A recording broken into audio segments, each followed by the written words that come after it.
खेत खरियाना से पापा आइले हो, बेटी बेटी कही पुकार, हमारो दुलारी बेटी कहाँ गइली हो, घरवा सुना भइल हमार, हमारो दुलारी बेटी कहाँ गइली हो,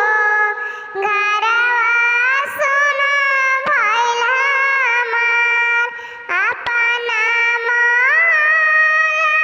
से आइली हो, पापा के देली समझाए, अपनो दुलारी धिया ससुर गइली हो, घरवा सुना कइले जास, अपनो दुलारी धिया ससुर गइली हो, घरवा सुना कइले जास, पढ़ी